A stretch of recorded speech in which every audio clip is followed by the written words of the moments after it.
तो rheumatoid arthritis जो है ये एक बहुत ही क्रिपलिंग डिजीज है। ये जो अतन वतन सारे छु इन्वॉल्व करान जोड़न गर्दन ती हकान करित लेट स्टेजेस मंज। तो इसमें बहुत ज़्यादा दर्द रहता है। एक अगर इसका प्रॉपर इलाज नहीं करें, ये क्रिपलिंग डिजीज है। सर्दियों में ओवरऑल अगर कोई भी डिजीज ले ले हम, सर्दियों में वो ज़्यादा हो जाता है बिकॉज मसल स्टिफनेस होती है, ब्लड सप्लाई प्रॉपरली नहीं जाती है जोड़ों में। बिस्मिल्लाहिर्रहमानिर्रहीम, अस्सलामु अलैकुम नाज़रीन, आप देख रहे हैं कश्मीर क्राउन और मैं हूं आपका मेज़बान मंजूर डार। नाज़रीन मोहतरम, जिस तरह आप जानते हैं कि रोज़मर्रा की ज़िंदगी में आए दिन हम अपने प्रोग्राम में नए नए मेहमानों को मदऊ करते हैं और नए नए प्रोग्राम्स आपके सामने लाते हैं, और जिस तरह आपकी हमेशा से मांग रहती है और कोशिश यही रहती है कि ये प्रोग्रामों के ज़रिए आप तक एक अच्छी नॉलेज पहुँचाई जाए। आज जिस शख्सियात का हमने इंतखाब किया है और आज इस प्रोग्राम के हवाले से हम बात करने जा रहे हैं, ये आपके सेहत को लेकर खास होने वाला है। आपको बता दें कि आज हम सेहत के साथ जुड़े उस मामले पे बात करने जा रहे हैं जो कि जोड़ों और हड्डियों से जुड़ा हुआ है। आज के प्रोग्राम में जिस मेहमान को हमने मदऊ किया है उसके हवाले से हम आपको बता दें, आज के प्रोग्राम में हमने मदऊ किया है मशहूर और मारूफ रिमोटोलॉजिस्ट, वादी के वो मशहूर डॉक्टर जिन्होंने कश्मीर में सबसे पहले शुरू किया है। लगभग 2005 से इन्होंने ये काम शुरू किया है और आपको बता दें कि ये मशहूर और मारूफ डॉक्टर हैं जिन्होंने हैदराबाद से अपनी ट्रेनिंग ली है। बता दें कि निज़ाम इंस्टीट्यूट ऑफ मेडिकल साइंसेज से इन्होंने अपनी ट्रेनिंग हासिल की और प्रेजेंटली ये काम कर रहे हैं as a director arthritis and rheumatology clinic of Kashmir, Magarbal Bagh, Srinagar. आज के प्रोग्राम में हम आपको मदऊ करते हैं डॉक्टर साहब से। सबसे पहले आपसे जानना चाहेंगे कि कब कहाँ से आपने शुरुआत की और कब यहाँ पहुँचे, ये थोड़ा सा इस सफ़र के हवाले से बता दें और थोड़ा सा अपना भी इंट्रोडक्शन देखें जो नाज़रीन आपको नहीं जानते। देखिए, मैंने MBBS यहाँ गवर्नमेंट मेडिकल कॉलेज श्रीनगर में किया है। उसके बाद मैंने MD मेडिसिन किया है स्किम्स सोरा में। तो वहाँ सीनियर रेजिडेंसी करके मैं गया हैदराबाद, वहाँ पे मैंने रूमेटोलॉजी ट्रेनिंग कर ली और फिर मैं रूमेटोलॉजी में वहाँ पे डिपार्टमेंट ऑफ रूमेटोलॉजी, वो वाहिद डिपार्टमेंट था तब डिपार्टमेंट ऑफ रूमेटोलॉजी इंडिया में। तो वहाँ पे मैं रहा as assistant professor in rheumatology. वहाँ से CMC वेलोर गया, वहाँ पर भी लेक्चर ऑफ इन रूमेटोलॉजी रहा। और उसके बाद चूँकि बहुत सारे पेशेंट्स मुझे यहाँ पे वो बोलते थे कि आप यहाँ आइए क्योंकि रूमेटोलॉजी की कमी थी, यहाँ पे रूमेटोलॉजिस्ट कोई नहीं था। So I came back to this place in around 2005। मैंने क्लिनिक शुरू किए 2005 में। उसके बाद 2006 अर्ली 2006 में मैं परमानेंटली यहाँ पे आ गया और यहाँ पे रूमेटोलॉजी सर्विसेज मैंने स्टार्ट कर ली। डॉक्टर साहब, सबसे पहले हम आपसे जानना चाहेंगे कि ऑर्थराइटिस होता क्या है और ऑर्थराइटिस से किन किन जो ऑर्गन्स को ये नुकसान पहुंचाता है, किन किन ऑर्गन्स को ये मुतासिर कर सकता है। देखिए, आर्थराइट्स कई किस्म के होते हैं। अगर हम देखें तो आर्थराइट्स 100 या उससे ज़्यादा किस्म के होते हैं, लेकिन अब हम डिवाइड करते हैं ये 2-3 किस्मों में। एक हो गया जुवेनाइल आर्थराइटिस जो बच्चों में हो जाता है, बच्चों में भी बहुत ज़्यादा आर्थराइट्स होते हैं, और अडल्ट आर्थराइटिस। तो इनके अलग अलग ट्रीटमेंट मॉडलिटीज़ भी होती हैं, अलग अलग इलाज भी होते हैं। तो ये एक है। दूसरा है जो हम फर्दर डिवाइड करते हैं, ये इन्फ्लेमेटरी में और डिजेनरेटिव हो गया age related wear and tear जिसमें हो जाए, या यंग में जो उनको स्पोर्ट्स इंजरीज भी हो जाए तो उनको भी एक किस्म का आर्थराइट्स होता है। दूसरा होता है इन्फ्लेमेटरी आर्थराइट्स जो अंदर एक ये ऑटो इम्यून डिजीज़ेज़ हैं जो अंदर से इनमें ऑटो इम्यूनिटी पैदा हो जाती है। जैसे मैं ऑटो इम्यूनिटी क्या बोलूँ आपको कि एक जब हमें कोई जरासीम हमें हमला करता है तो हमारा एक डिफेंस सिस्टम है जो एक्टिवेट हो जाता है उस जरासीम के ख़िलाफ़, तो वो उसको डिस्ट्रॉय करता है। लेकिन ये ऑटो इम्यूनिटी में क्या है, ये अनकंट्रोल्ड हमारा डिफेंस सिस्टम एक्टिवेट हो जाता है हमारे ऑर्गन्स के ख़िलाफ़। तो प्राइमरीली इसमें जॉइंट्स इन्वॉल्व होते हैं, बाकी इसमें किडनीज़ भी इन्वॉल्व हो सकती है, लंग भी हो सकते हैं इन्वॉल्व, लंग्स भी, ब्रेन भी हो सकता है इन्वॉल्व, लिवर भी हो सकता है जिसको ऑटोइम्यून हेपेटाइटिस कहते हैं, बहुत सारे ऑर्गन्स, नर्व्स भी हो सकते हैं इन्वॉल्व। तो ये सारी चीज़ें इनमें आ जाती हैं। तो this is a part of arthritis itself. तो एक्चुअली हमें लगता है सिर्फ जोड़ों का दर्द, घुटनों का दर्द, यही सिर्फ आर्थराइट्स है, लेकिन आर्थराइट्स इज़ बियॉन्ड जॉइंट्स। तो ये एक बड़ा इम्पॉर्टेंट इशू है जो हमें अंडरस्टैंड करना है। एक तो ये हो गया। दूसरा है हमारा कि रिसेंटली 20 अक्टूबर को वर्ल्ड ओवर मनाया गया था वर्ल्ड आर्थराइटिस डे, एंड उसका लोगो था आर्थराइटिस इज ट्रीटेबल। देखिए, हमारे अभी तक या पुराने वक्त में या कुछ साल पहले तक हमें ये दिमाग में था कि arthritis can not be treated, लेकिन अब वो दवाइयाँ आ गई हैं, बहुत सारे इलाज के तरीके आ गए हैं, जिससे हमें अंडरस्टैंड करना पड़ेगा कि ये जो डिजीज़ है, अगर हमें उस पीरियड में ये टैकल कर ले, उस पीरियड में हम इसको ट्रीट कर लें, जिसको हम विंडो ऑफ अपॉर्चुनिटी कहते हैं, तो ये डिजीज़ भी ट्रीटेबल है। जैसे अगर हम बोलें कि खुदा न खास्ता अगर किसी को कैंसर हो गया, तो अगर अर्ली डिजीज़ में करें उसका इलाज, तो वो ट्रीटेबल है। ऐसे ही अगर आर्थराइटिस भी अर्ली डिजीज़ में कर ले, तो ये ट्रीट भी हो सकता है, और क्योर तो नहीं मैं बोलूँगा, ट्रीट हो सकता है, और उतना कम हो जाए कि ये तकलीफ़ नहीं देता है। तो हम अपना रोज़मर्रा का काम अच्छी तरह से कर सकते हैं। We can do our job properly, हमारे जो ऑफिस जा सकते हैं, अपना जो भी काम करते हैं, बिजनेस कर सकते हैं। अगर औरतें हों, क्योंकि औरतों में ये ज़्यादा पाया जाता है, so they can have a productive life, शादी कर सकते हैं, बच्चे हो सकते हैं, and they can have a proper productive life. Sir और एक बात यहाँ पे सामने आ रही है, क्योंकि अब सर्दी का मौसम आने वाला है, एक जो ज़्यादा पेन अब रहती है वो रिहार के हवाले से। अक्सर जब हमें कॉलेज भी मौसूल होती हैं कि ये रिहार होता क्या है, ये कैसे इसका ओरिजिन होता है, और सर्दियों के मौसम में ज़्यादा हमारे पेशेंट्स को क्यों मुतासिर करता है, ख़ासकर ये जो बुज़ुर्ग होते हैं उनमें ज़्यादा होता है, इसके हवाले से बता दी डॉक्टर। देखिए, मैं फिर भी मैं बता रहा हूँ आपको कि रिहार जिसको हम कहते हैं, शायद ये रूमेटॉइड आर्थराइट्स है, तो मुझे पूरी तरह से नहीं पता कि कश्मीरी का ये कन्वर्शन रूमेटॉइड्स आर्थराइट्स है ही क्या। तो रिहार was conversant with rheumatoid arthritis. तो रूमेटॉइड आर्थराइटिस जो है, ये एक बहुत ही क्रिपलिंग डिजीज़ है। तो इट इन्वॉल्व्स आपके हाथों में ये तकलीफ़ कर देता है, और घुटनों में करता है, टखनों में करता है, एल्बोज में करता है। ये अतन वतन सारे इन्वॉल्व कर जोड़न, गर्दन तक कर लेट स्टेजन मं। तो इसमें बहुत ज़्यादा दर्द रहता है। सिमेट्रिकल डिजीज़ है, यहाँ से भी, दाएं से भी हो गया, बाएं से भी हो गया, दाएं वाले जोड़ों में हो गया जो भी जोड़ है, बाएं वाले जोड़ों में भी हो गया, लगभग सेम होता है।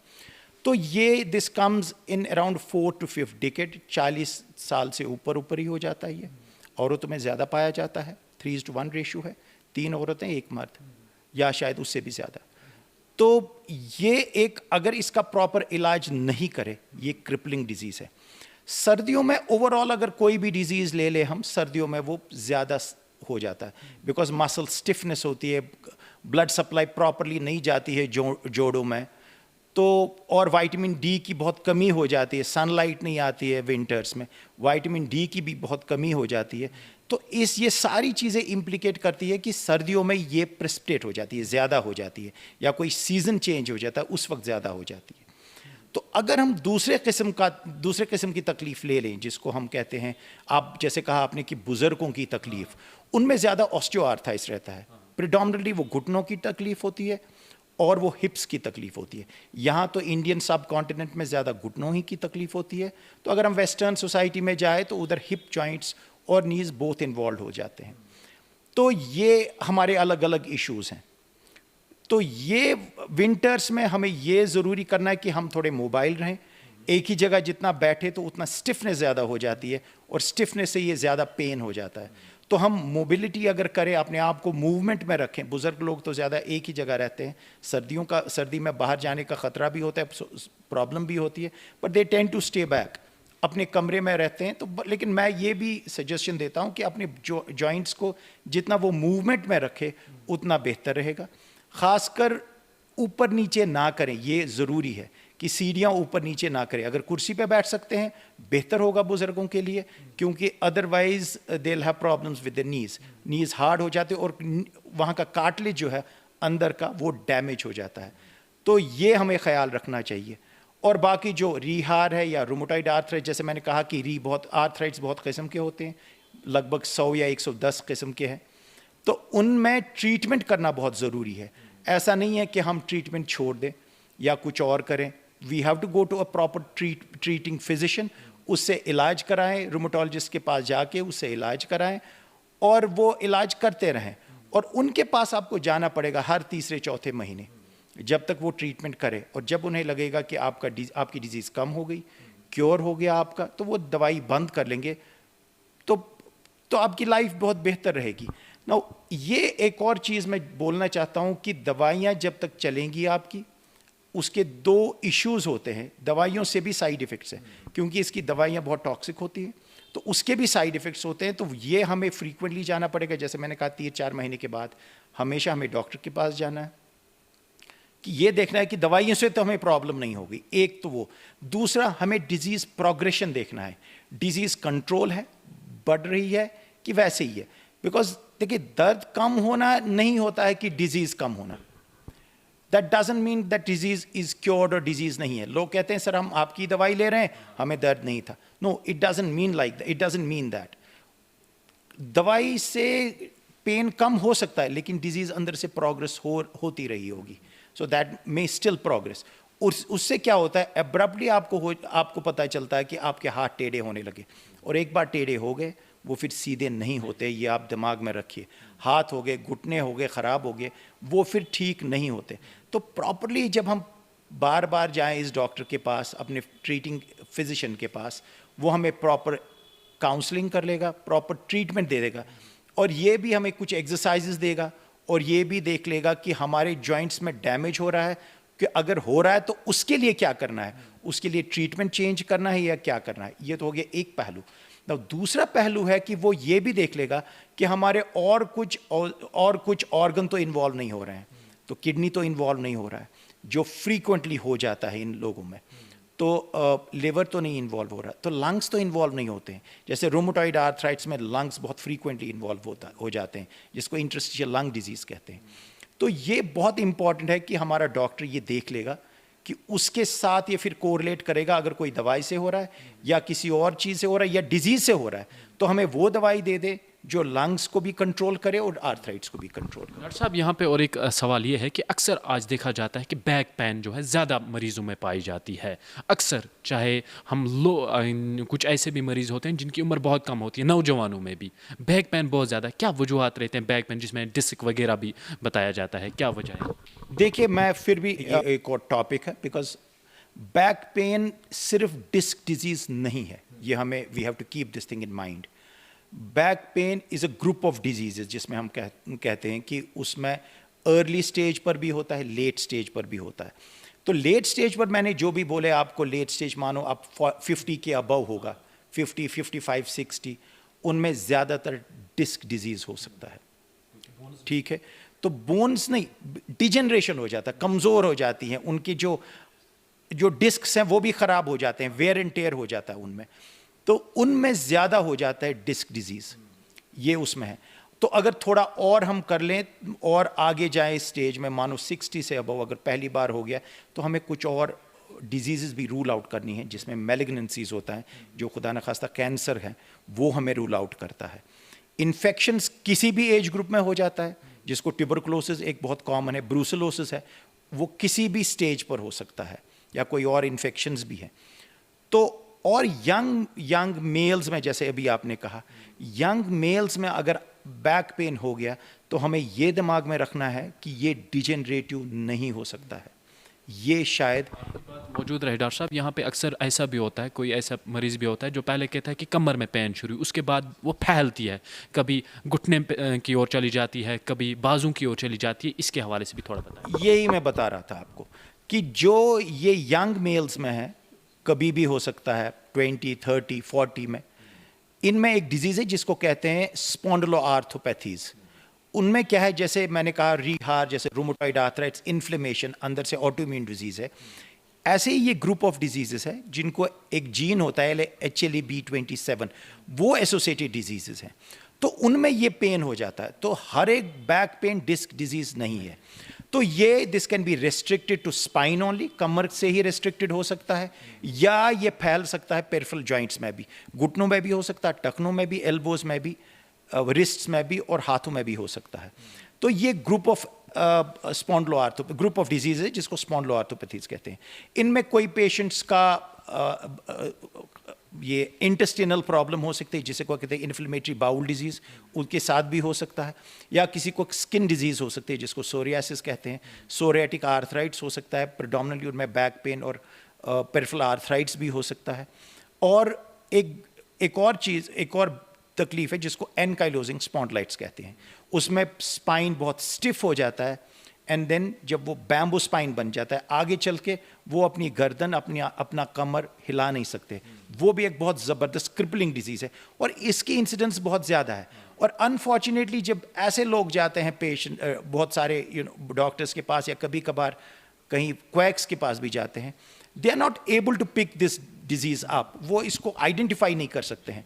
और इससे क्या हो जाता है, जब ये बहुत एडवांस हो जाती है तब बहुत सारे डॉक्टर इसको पिकअप करते हैं, तो अनफॉर्चुनेटली तब उसका इलाज ज़्यादा नहीं होता है, क्योंकि इसका स्पाइन, बैम्बू स्पाइन हार्ड हो गया होता है and they are not able to cure this disease. लेकिन अगर अर्ली हम कर लें इसको, ये आइडेंटिफाई और अर्ली ट्रीट कर ले, बिलीव मी बहुत ही नॉर्मल हो जाएगा ये पेशेंट और उसको शायद फिर इलाज की भी ज़रूरत न पड़ेगी कुछ सालों के बाद। डॉक्टर साहब ये भी बता दीजिएगा, क्योंकि अगर हम पिछले ज़माने के लोग लें यानी थोड़ा बहुत पीछे जाएं, तो ऐसे कुछ नए नए जो मराइज़ हैं वो नहीं आते थे, ऐसे कुछ पेशेंट सामने नहीं आते। अगर लेकिन जितनी टेक्नोलॉजी भी बढ़ रही है, नए नए पेशेंट्स, नई नई बीमारियां जन्म ले रही हैं, क्या कहना चाहेंगे इस पर आप?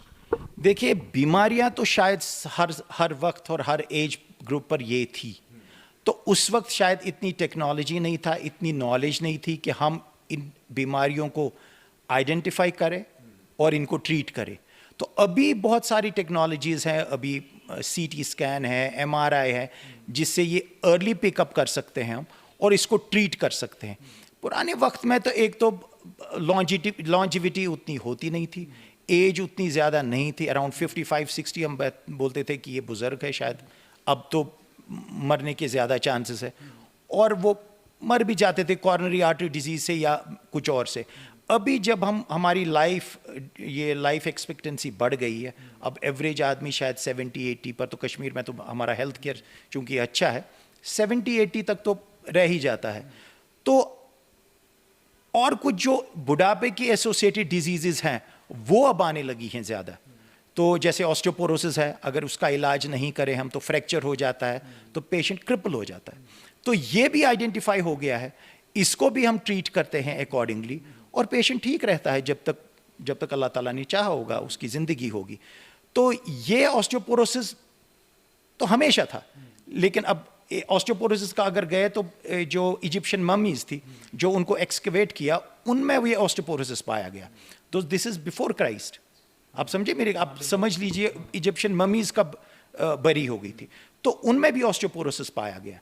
तो ऑस्टियोपोरोसिस भी हर वक्त था, लेकिन हमें इसकी अवेयरनेस नहीं थी, हम इसका ट्रीटमेंट भी नहीं अच्छी तरह से जानते थे।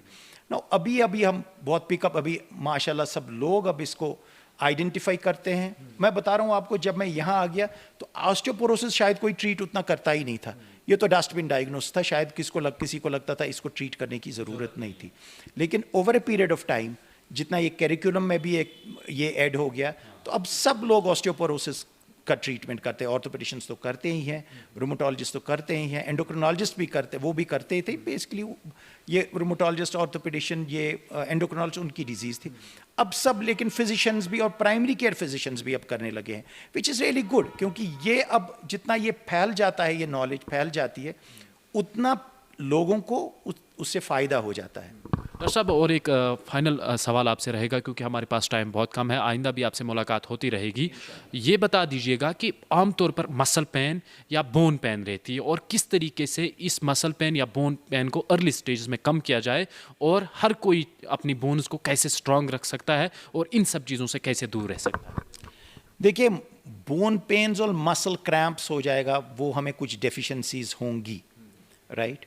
तो अगर हमें, if a person is absolutely normal, हर एक चीज़ उसमें ठीक है, तो फिर भी बोन पेन्स हो जाते हैं, तो हमें ये देखना है कि उसको मेटाबॉलिक बोन डिजीज़ तो नहीं है, जो प्राइमरी एक डिजीज़ होती है बोन्स की, हड्डियों की, जिसमें ऑस्टियोमलेशिया है, रिकेट्स है, बच्चों में रिकेट्स हो जाता है, बड़ों में ऑस्टियोमलेशिया हो जाता है, और भी बहुत सारी, जैसे ऑस्टियोपोरोसिस वैसे पेनलेस डिजीज़ है, लेकिन फिर भी जब माइक्रो फ्रैक्चर्स उसमें हो जाते हैं तो ये भी पेनफुल बन जाता है। तो इसको आइडेंटिफाई करना है, पहले बोन्स को पहले देखना है कि बोन हेल्थ कैसा है, इसको आइडेंटिफाई करना है, इसको ट्रीट करना है। अब दूसरा आपका सवाल आ गया कि इसको प्रिवेंट कैसे करें।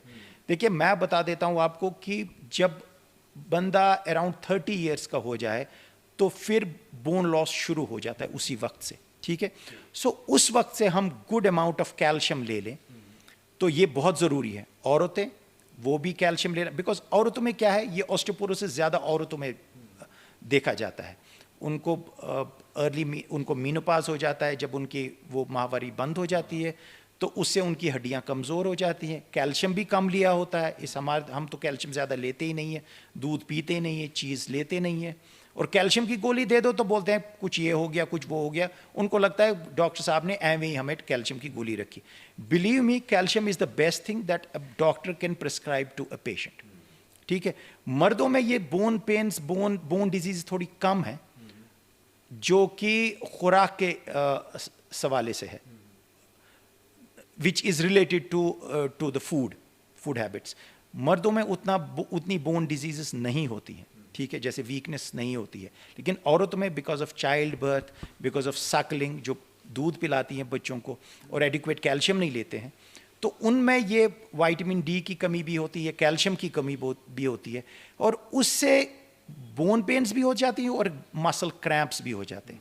और बिलीव मी, ये तो अगर हम देखें तो वर्ल्ड ओवर ये विटामिन डी डेफिशिएंसी है, तो ये कंट्रोल करने के लिए हमें पेशेंट्स को देना है। लेकिन हमें क्या देखना है कि इसका विटामिन डी कितना है और अकॉर्डिंगली उसको खुराक देनी है। पहले क्या होता था, कभी कभार ऐसे ही डॉक्टर दे देते थे, उसको हाइपर विटामिनोसिस हो जाता था, फिर खुदा न खास्ता हाइपर कैल्सीमिया हो जाता था, पेशेंट को कई बार एडमिट होना पड़ता था हॉस्पिटल में। लेकिन अब ये सस्ता हो गया ये टेस्ट, तो doctor should first do the investigation और उसी हिसाब से ये कैल्शियम और विटामिन डी इनको देना चाहिए। और ये बहुत ज़रूरी है कि हमारी माँ बहनें ये कैल्शियम खाते रहें। और एक और नोशन है अनफॉर्चुनेटली कि कैल्शियम खाएं तो उससे ये स्टोन्स बन जाते हैं। देखिए, कैल्शियम स्टोन्स यूजुअली होती हैं कैल्शियम ऑक्जिलेट स्टोन्स, और किसी पेशेंट को अगर हम कैल्शियम नहीं दे दें, उसको अनअपोज्ड ऑक्सिलोसिस होके ऑक्जिलेट स्टोन्स बन जाएंगी। जब वो ऑक्जिलेट्स कैल्शियम के साथ मिल जाती हैं, वो पेशाब में गुल होके वो वापस निकलती हैं पेशाब से। तो ऐसा नहीं है कि कैल्शियम अगर ज़्यादा दे दे तो हो सकता है, लेकिन कंट्रोल्ड कैल्शियम इनको, जो फूड वाले कैल्शियम भी ले लें और सप्लीमेंट्स भी ले लें, उनसे कैल्शियम स्टोन्स होने के चांसेस बिल्कुल कम हैं। डॉक्टर साहब, आपका बहुत बहुत शुक्रिया क्योंकि आज आपने कीमती टाइम दिया। आइंदा भी आपसे मुलाकात होती रहेगी क्योंकि आज हमारे प्रोग्राम का टाइम जो था वो बहुत ही कम था। नाज़रीन मोहतरम, आपको बता दें कि आइंदा भी हम ऐसे प्रोग्राम्स में डॉक्टर साहब को मदु करते रहेंगे और आज के प्रोग्राम के हवाले से आपकी राय के भी हम मुंतज़िर रहेंगे। आपको ये प्रोग्राम कैसे लगा कॉमेंट सेक्शन में ज़रूर लिखिएगा। आज के प्रोग्राम में हमारे साथ मौजूद थे मशहूर और मारूफ रिमोटोलॉजिस्ट डॉक्टर एजाज करीम खान, जिन्होंने लगभग 2005 से ये काम शुरू किया है और जोड़ों के हवाले से ये स्पेशलिस्ट माने जाते हैं। आइंदा भी इन्हें प्रोग्राम में मदु करते रहेंगे। आप सभी दोस्तों का बहुत बहुत शुक्रिया कश्मीर क्राउन देखने के लिए। Welcome to the fraternity of DPS. DPS Baramulla opens its admissions. You are welcome to enjoy a global identity for you. DPS is the world leader in the field of school education. Join us for a global identity. Join us to develop modern yet conventional personalities. Join us to become leaders in different walks of human life. DPS is special because we have a child-centric approach to studies. We are the most sensitive, responsive and responsible CBSE school. We believe in the blend of conventional Orientalism. We develop the qualities of benevolence, trust, tolerance, integrity, compassion to our students. You are welcome to seek admissions in DPS Baramulla. Thank you.